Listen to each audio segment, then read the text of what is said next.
Last Sunday, when I led the meditation and the prayer in our worship service, I shared that my heart was feeling heavy because of the shootings in the two mosques in Christchurch, New Zealand. Last Sunday, I showed up to church feeling overwhelmed by feelings of despair that such things happen in our world.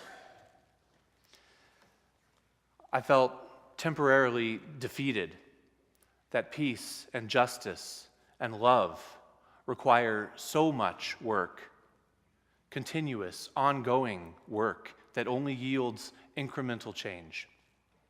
And yet, hate and violence seem so easy.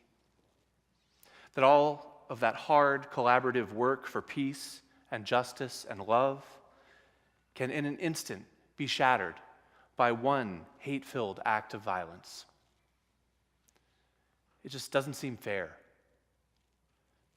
It feels like the deck is stacked against good. Well, that's how I felt when I came to church last week. And I received comments from some of you afterwards that you felt it too, that heaviness, that sense of being overwhelmed. Well, I'm happy to say that this week restored some of my faith. Faith in people, faith in community, and faith in the divine, which I believe is located in the first two, people and community. Did any of you notice how beautiful the grounds of our church campus look as you arrived this morning? Did you see how nice they looked? Leaves and branches and debris was all cleared out of the way so that you can see the blossoming flowers and plants that are emerging in these first days of spring. Did anybody notice the daffodils that were growing in front of the cottonwood tree? Well, the beautiful grounds are thanks to our dedicated volunteers who gave up part of their Saturday for a landscape cleanup day yesterday. Thank you to everyone who showed up and participated in that. You all helped bring a little more beauty into this world. And the beauty was not just in the landscaping. I showed up at the church yesterday, conveniently, just as lunch was being served. And I saw people taking a break from their work to break bread together. And in this case, by bread, I mean donuts, hot dogs, chips, and hamburgers, yeah. And as people sat to eat, they chatted and they got to know each other a little bit better. Some who already knew each other reminisced about past times that they had spent in service together side by side and fondly remembered things that they had accomplished in their working together. It was a touching moment of community. And in my heart, I felt a stirring instead of the heaviness that I had felt just a week before. And isn't that just how life is? Always ebbing and flowing. The one thing that we can count on is transience and impermanence. Whatever we are going through, whatever we are feeling, it will change. Like the weather, especially in New Mexico, it will change. If it's raining now, we know the sun will return again. If it's windy, we know that the wind will eventually cease. And so it is with our humanity. There are some things that are fundamentally part of the human experience, and among these are grief and sorrow and loss and pain. But they are not permanent. They do not last forever, and they are not the whole of our humanity. They are just a part. We also get to experience joy, connection, affirmation, and gratitude. That's the name that I would give it to the stirring in my heart yesterday. Gratitude. I felt gratitude for all the people who came together to build the beloved community using rakes and brooms. And then last night, I felt the same stirring, that same gratitude at a gathering of another sort. Our First Unitarian community was invited to a prayer service at the Dar al-Salam Islamic Center to support our Albuquerque Muslim neighbors as they grieved and honored the Muslim community in New Zealand. It was a beautiful service.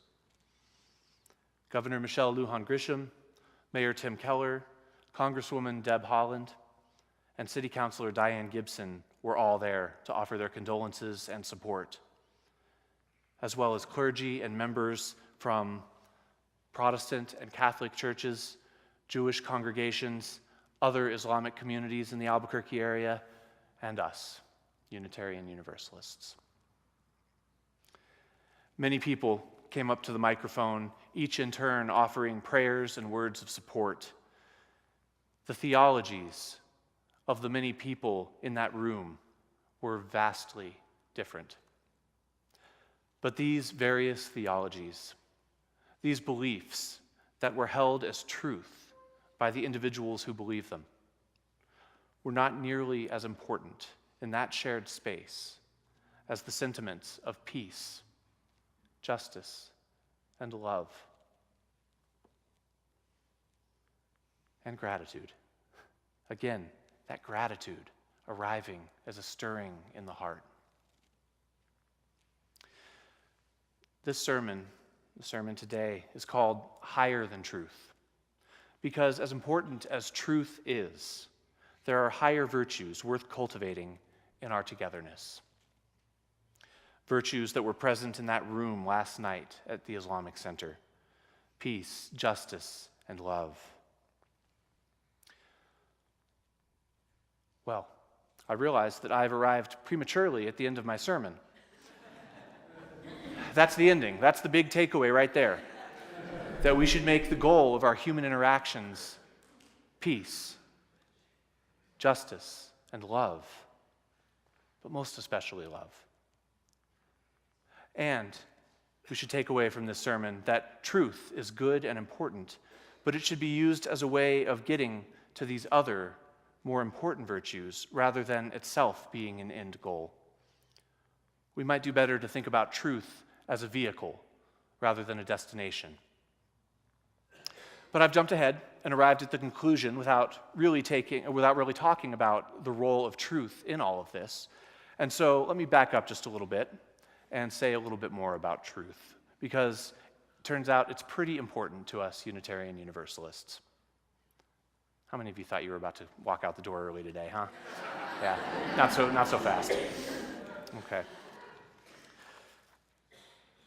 Our 7 principles and our 6 sources make plenty of references to truth, and our symbol, the flaming chalice, represents the light of truth. So I think it's fair to say that truth is fairly well embedded in our faith tradition.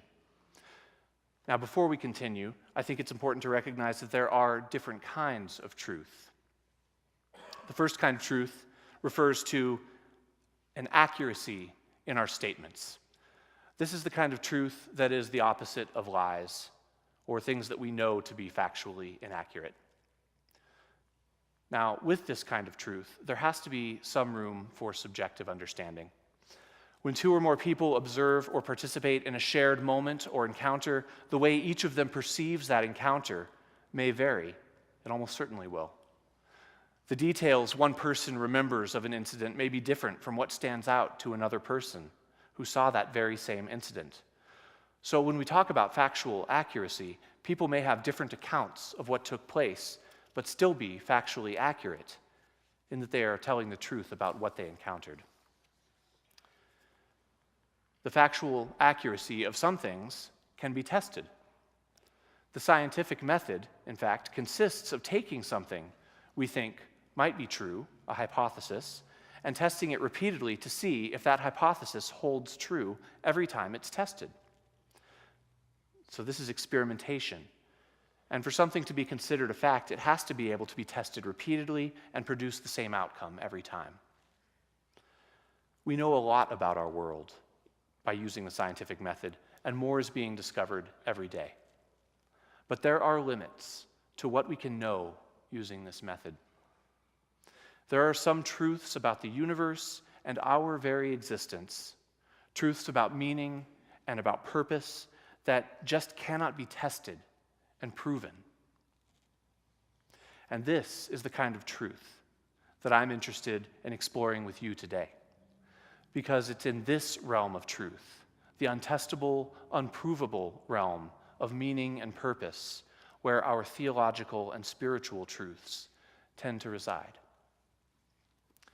The fourth principle of Unitarian Universalism says that we covenant to affirm and promote a free and responsible search for truth and meaning.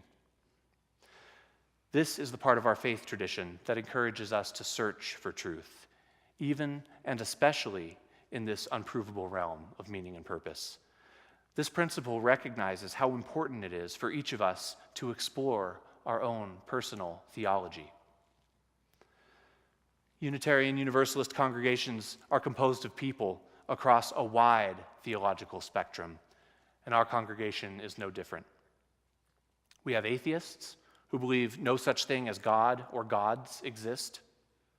We have agnostics who claim neither a belief nor a disbelief in a god or gods. And we have theists of many different stripes, including monotheists, polytheists, pantheists, panentheists, just to name a few. And while there is much variation in the form and the name, what theists have in common is that they believe in the divine in some kind of way. Back in my home congregation in Denver, I used to work with the 8th grade coming of age class. And once I remember trying to explain theology to them by breaking it down into those three very broad categories: atheist, agnostic, and theist of some sort. I then asked them which of the three they most closely identified with, or which of the three categories most closely fit their theology. And even with these very broad categories, and even though I said that they didn't have to match exactly, that it could just be close, goodness, if there wasn't resistance among those 8th graders to being put into boxes, right? More than half of the youth in that class still wouldn't answer the question by aligning with one of the theological categories. I had a hard time imagining what else there could be outside of all that, but they had ideas. And I probably shouldn't have been so surprised. I imagine a number of you, even with the expanded categories of theists that I mentioned, are still probably thinking, or were thinking when I listed them, nope, none of those categories fits my theology. So just for fun, let's take a quick poll of the room. And you don't have to answer if you don't want to, if it's uncomfortable for you. How many of you most closely identify with the atheist category? Okay. And how many of you most closely identify with the agnostic category? Yeah. Okay. And how many of you most closely identify with something in that theist category? All right. How many of you feel like your theology doesn't align with any of those categories? Okay, got a few, yeah. Well, aren't you a bunch of theological rebels? All right, thanks for playing along. When it comes to theology, here's the thing about truth. It's limited. Or maybe it's clearer to say we are limited in our ability to know and understand truth. When we think what we think we know, we only know until we know better. We Unitarian Universalists refer to our faith tradition as the living tradition because we believe that revelation is not sealed.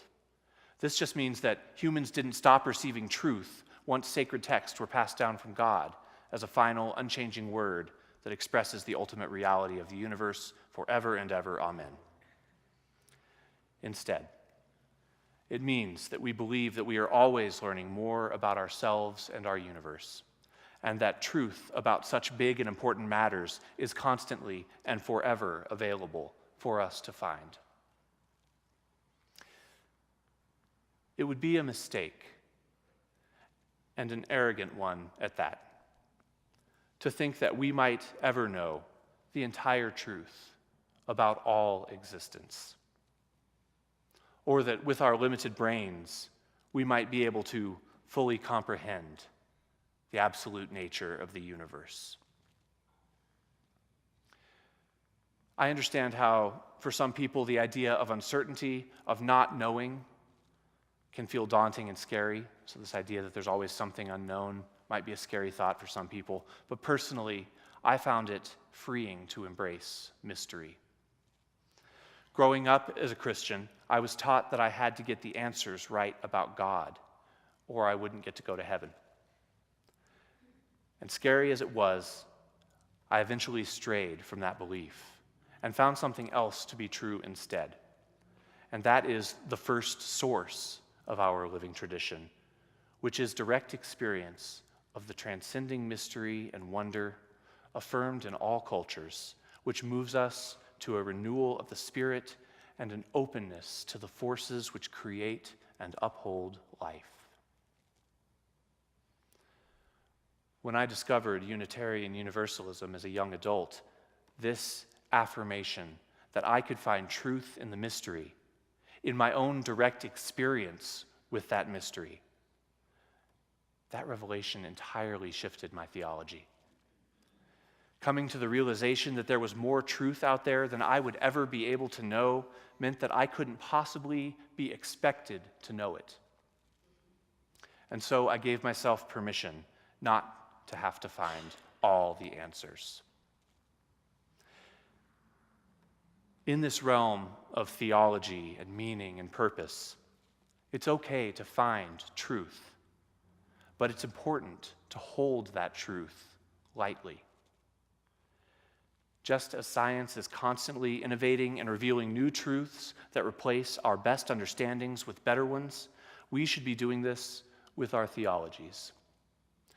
And this is why I said earlier that truth should be a vehicle and not a destination.